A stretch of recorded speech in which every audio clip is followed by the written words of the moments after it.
Meanwhile, as the House here in Washington lays out its bill for police reform, Black Caucus Chair Congresswoman Karen Bass has tweeted, "We need to ban chokeholds, not study them. We need to ban no-knock warrants, not study them.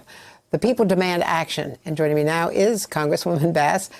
Given the divide, Congresswoman, between your legislation and what the Senate is proposing, how do you get anything done? Well, I'm certainly hoping that we will be able to do that, because just as you showed, there are hundreds of people out there in New York City and thousands of people across the country. I think the worst thing that we could do right now would be to do superficial, symbolic legislation. People want to see specific change. And, you know, part of the bill calls for upgrading policing, accreditation, national standards, assistance that I believe will help make our police departments better. Great conversations with the Fraternal Order of Police National Union, and they support the accreditation and the increasing of the standards.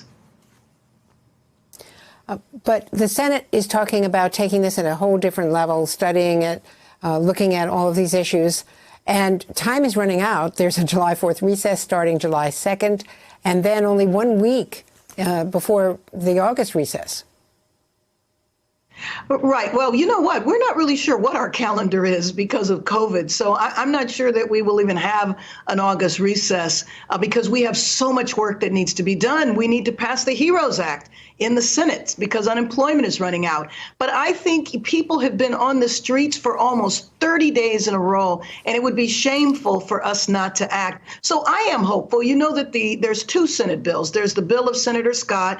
There's also the Harris-Booker bill, which duplicates ours. I've spoken to Senator Scott. I'm going to continue talking to him. And so I remain hopeful. I don't want this to be one of those other bills that goes over to the Senate and there's no action. 70% of the American people believe that we need to act. And I am very positive that we need to do that. And I hope the Senate will move.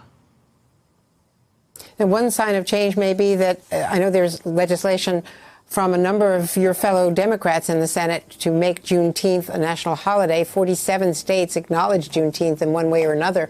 But now Senator Cornyn from Texas is talking about it. And it was Texas, Galveston, of course, which was the last confirming moment to let slaves know 2 years after the Emancipation Proclamation that they were indeed free.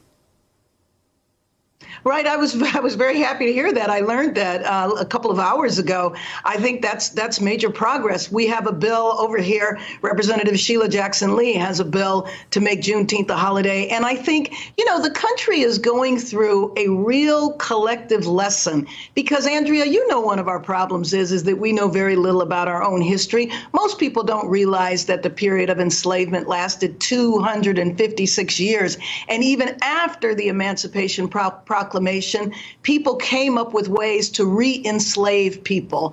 And so this is a part of our history that we need to reckon with. And until we reckon with it, it'll be difficult for people to understand why we continue to have the racial conflicts today that are because of the lack of understanding of history and inaction for so many years.